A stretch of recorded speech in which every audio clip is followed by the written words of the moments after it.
Hello friends, स्वागत है आप सभी का। देखिए दोस्तों, आज हम पढ़ेंगे पहला अध्याय। पहले अध्याय में पढ़ेंगे भाषा, बोली और लिपि व्याकरण के बारे में। दोस्तों, इस कुछ फिगर दिए गए हैं, उस फिगरों से आप समझ सकते हैं। यहाँ देखिए, एक पिता जो है अपने बच्चे से जो है बात कर रहा है।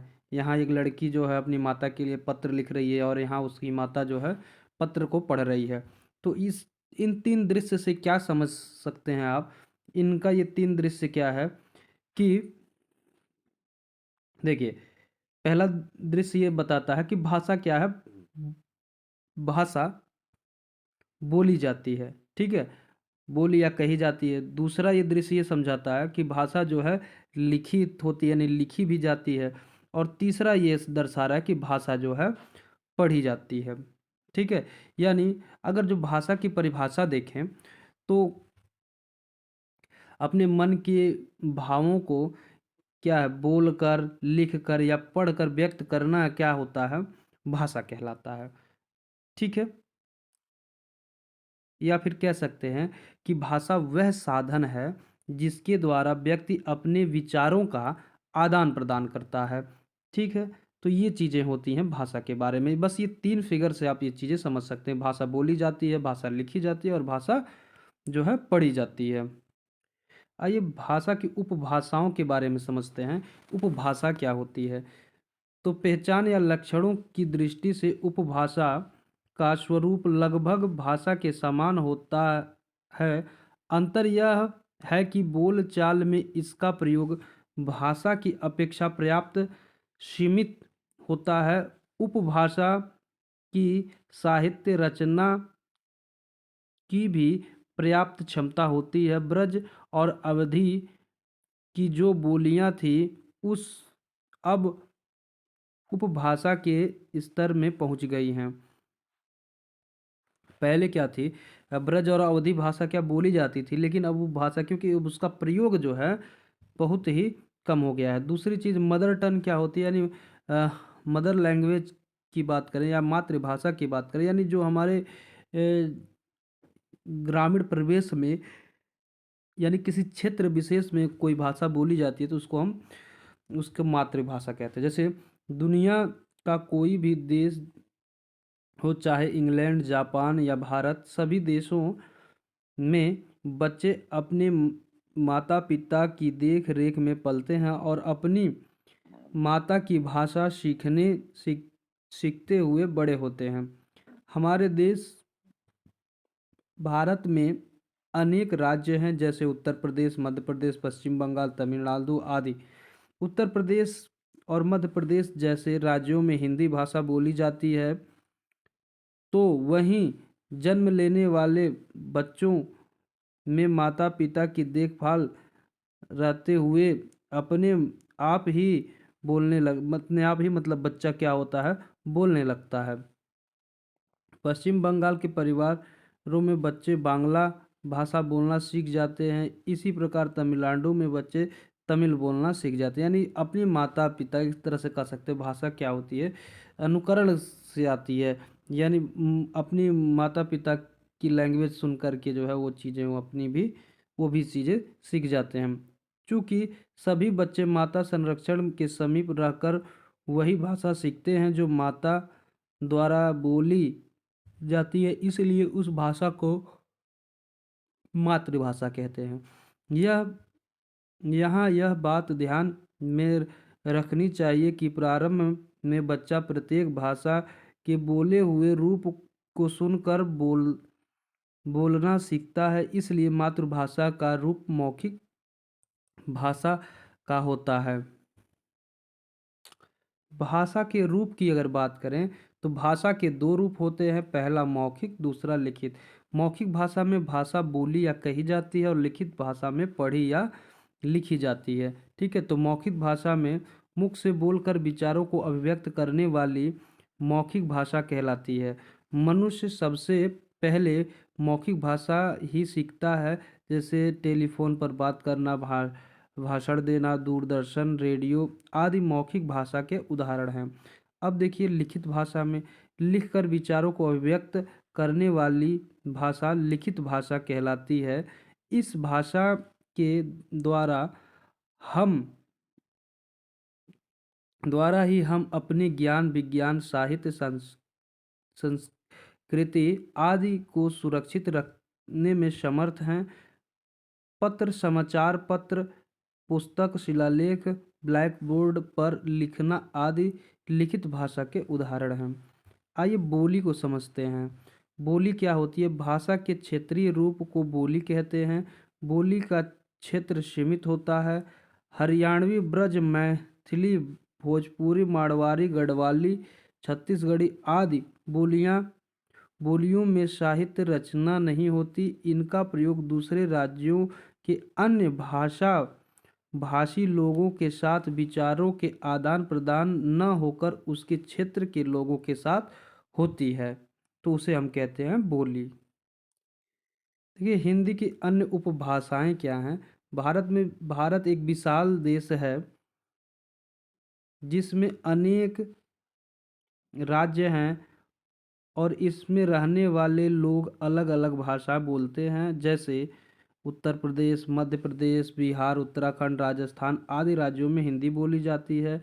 पंजाब में पंजाबी, बंगाल में बांग्ला, तमिलनाडु में तमिल और आंध्र प्रदेश में तेलुगु और कर्नाटक में कन्नड़, केरल में मलयालम और उड़ीसा में उड़िया बोली जाती है। भारत में 22 भाषाओं की मान्यता प्रदान की गई है, यानी 22 भाषाओं की मान्यता प्रदान है।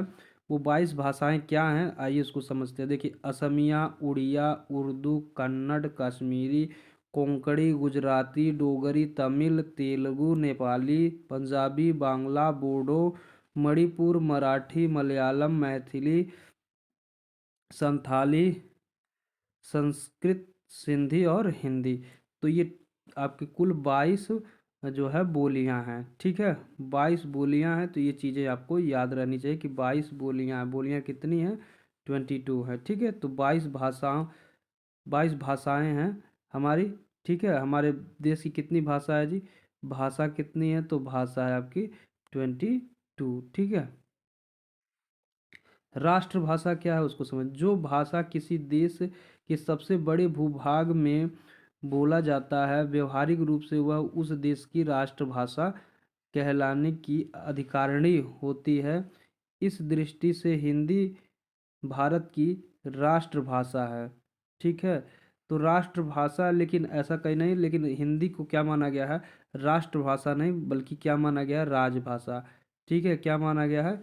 राजभाषा है। तो देखिए राजभाषा हमारे देश में केंद्र सरकार और विभिन्न राज्यों में राज्य सरकारों के शासन, प्रशासन आदि के कार्य करने के लिए जो भाषा का प्रयोग में लाई जाती है उसे हम राजभाषा कहते हैं। ठीक है, यानी राज्य के अनुरूप जो भाषाएं होती हैं उन भाषाओं को राजभाषा कहते हैं।